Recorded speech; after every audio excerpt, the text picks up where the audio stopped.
Hello everyone, welcome back to my channel where we talk all things health, nutrition, self-care and overall well-being. I'm Kayo, I'm a certified nutritionist and health coach, and I absolutely love using nervous system regulation, nutrition, lifestyle and neuroscience to optimize my own life and hopefully yours too. Today, I'm going to share my realistic, evidence-based morning routine that sets me up for success, productivity and mental and physical health. It's based on extensive scientific research, my knowledge as a health coach, and a lot of trial and error. Just finding what works for me as someone who has healed from burnout and chronic stress symptoms and wants to avoid that in the future. As cliche as it sounds, this routine has truly been life-changing for me. It really gets my body, my mind, my energy right, and just sets me up for the day by resetting my circadian rhythm and regulating my nervous system, but we'll get into all of that in a second. If I skip even some of these practices, I know that my mental health and my whole approach to the day is just not going to be as strong. And I really hope that you can find some motivation and inspiration from this routine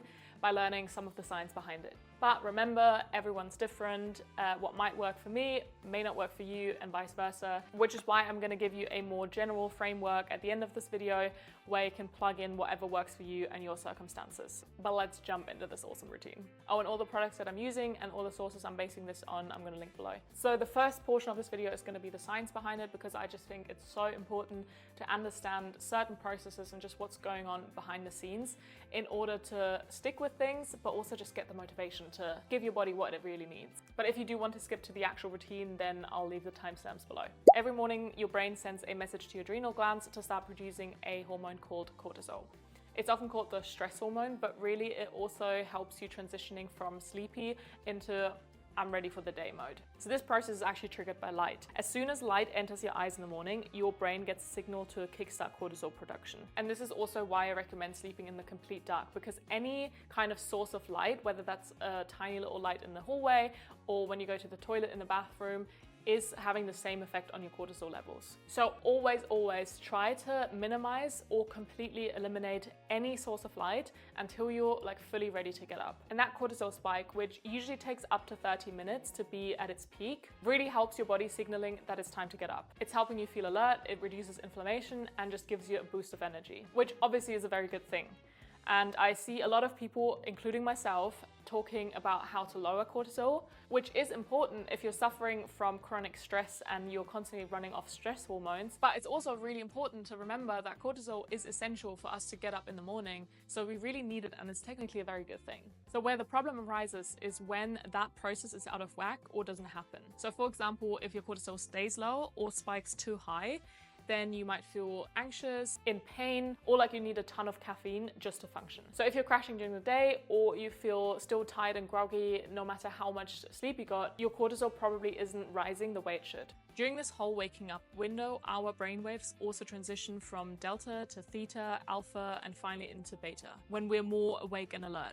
This is very important to understand, because if you check your phone first thing in the morning, you're causing your brain to jump straight into high beta waves, priming yourself for more stress throughout the day. Another thing is checking social media first thing in the morning spikes your dopamine, lowering your baseline dopamine levels, which makes you checking social media or any other temporary dopamine hit even more throughout the day. Think of dopamine as constantly firing. If you spike it in the morning, you drop below the baseline after, which will leave you energy deprived and unmotivated. And so the threshold for enjoyment increases and you will end up needing more and more throughout the day. So please do me a favor and just don't go on your phone first thing in the morning. Plus, you don't want to wire your brain with whatever you're seeing on social media. You want a clear mindset. The reason being that while your brain is in that early theta brainwave activity, neuroplasticity is actually really high, which is your brain's ability to adapt and rewire. So if there's something you want to wire into your brain, right when you wake up is a great time to do that. So don't check your emails, don't scroll on your social media, but instead rewire it with something that's actually beneficial, and we'll get to that in a second. Lastly, of course, I want to mention the circadian rhythm, which is the overall cycle that influences your sleep and wake pattern and also influences other functions within the body. It's actually one of the most important rhythms within your body that regulate your hormone levels throughout the day. So ideally, the circadian rhythm dictates a normal pattern of cortisol and melatonin throughout the day, which would look like cortisol levels are the highest in the morning and gradually decrease throughout the day and then reaching the lowest point at night. Meanwhile, melatonin is lowest in the morning, gradually increasing to its highest point at night, And that's kind of how you feel like alert in the morning and then ready to go to bed at night. Interestingly, early research into circadian rhythms actually suggested that the natural circadian rhythm of most people would be closer to 25 hours when isolated from external stimuli like daylight and timekeeping. But as we all know, our days have obviously 24 hours. So how can we match that 24-hour internal circadian rhythm to our 24-hour clocks? To do that, we need to have practices in place that regulate this circadian rhythm, which includes resetting it every single morning, supporting that healthy cortisol spike to move from sleep to alertness, as well as balancing cortisol levels throughout the entire day. So how do we do all of that? Now, this, my friends, brings us to my personal kick-ass morning routine. So let's get started. Personally, I love waking up naturally, meaning before my alarm even goes off, which usually happens if I've given my body enough time the night before to decompress and gone to bed early enough. Realistically, a solid morning routine starts the night before, but that's the topic for another time, and I'm actually planning on doing a sleep/evening routine video next week. But yeah, ideally, I just wake up before my alarm even goes off. I just hate waking up to an alarm, and I feel so much better if my body is up and ready before that sound even hits. Right, when I wake up, I actually take my temperature with a basal temperature thermometer and tracker, kind of my version of birth control. It just kind of tracks my basal temperature throughout the entire month, because in that morning, when you do it at the same time every single day, your morning temperature will fluctuate depending on where you are in your cycle. And so based on that temperature, the app can tell you whether you're ovulating, whether you're particularly fertile or not. And since my period has been very regular for pretty much my entire life, it is a very accurate way for me to tell when my period will be coming and whether or not I'm fertile. But having that consistency is really, really important to have accurate data. So you have to do it every single morning around the same time before you physically get up. So before you even remove your blanket and about to step up, you just have to roll over, grab it, stick it in your mouth. And it's just become a habit for me that I'm honestly doing it like half asleep. It is a little bit of a faff, I get it, but to me personally, I just much rather do that than have any kind of hormonal contraception. Next up, I clean my retainer, wash my face with really cold water, also an amazing way to regulate your cortisol levels. Then I do oil pulling using an Ayurvedic oil specifically for oral cleansing to get rid of all that gunk in the morning. Please do me a favor, spit it out into your bin, not in your sink, because it will just clog up, not great. So put it in your bin.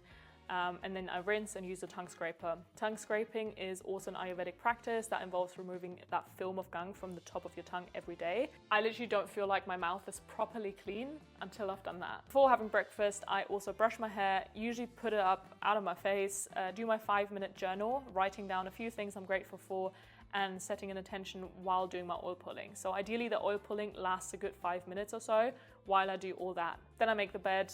Making the bed makes a huge difference for me, even though I don't really go back into the bedroom until nighttime, but it just signals my brain that it's clean and tidy, and since your environment plays a huge role in your mindset and energy, I like to do that.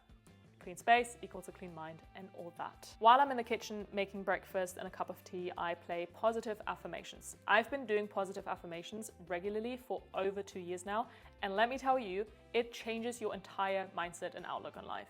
I truly believe in manifestation and rewiring your brain with affirmations, but I'm planning on doing a whole separate video on that, so subscribe if you don't want to miss it. But yeah, positive affirmations are best done as often as possible, whenever you can, so if you'd rather do them on your commute or later in the day, please go ahead.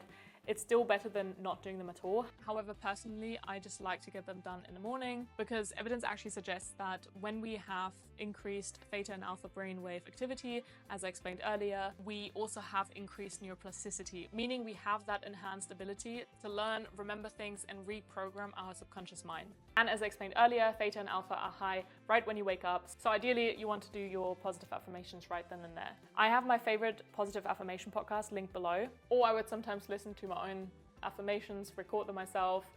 I know it's cringy, also don't like listening to my own voice. However, I feel like A, it gives you the chance to really write down those affirmations that really resonate with you.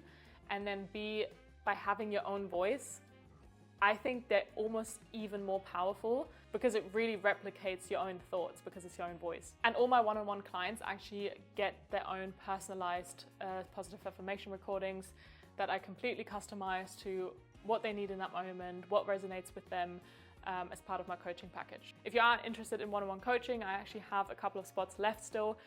So just go ahead and check out my website and I'll have all the links down below. Right, now the best thing you can possibly do to regulate your nervous system, circadian rhythm, manage stress, and your cortisol levels is to get light exposure as soon as you wake up, or within the first hour of waking up, but the sooner the better. Even if you're just standing at an open window, but it should be full spectrum light. So ideally, you'd get those morning sun rays, and if you live in an area where it's generally darker, more cloudy, or if you wake up before the sun even rises, like in the winter time, you can also use a full spectrum light or a red light therapy lamp. But since it's summertime and where we're located, we're very much blessed with plenty of sunshine. In fact, temperatures have been over 35 to 37 degrees for weeks now. I make sure to step outside and soak up the sunlight and just fresh air early in the morning before it becomes unbearably hot. Besides regulating our circadian rhythm, morning sunlight also sets our biological clock, almost like a timer for our melatonin release at night. So you know how people use like melatonin supplements at night to sleep? There's actually so many things that we do during the day that stops that melatonin release,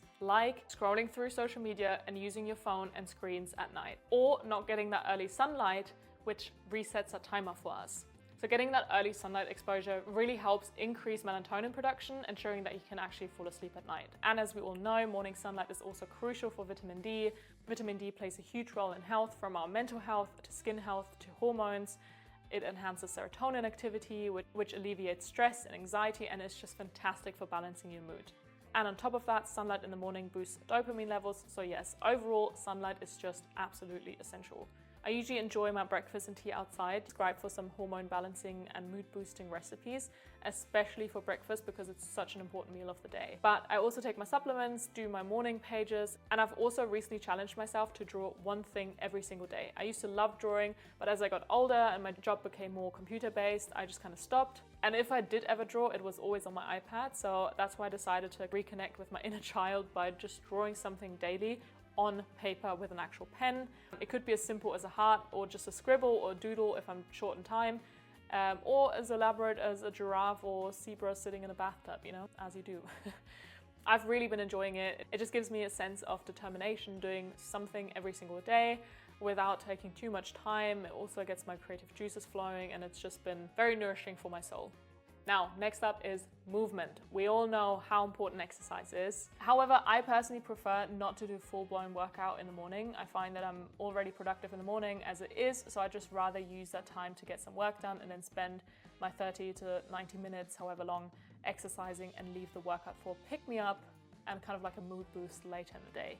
To still get some movement in, I go for a 10-minute walk around the block, or do some gentle but active stretches, or just dance in the kitchen for about 10 minutes.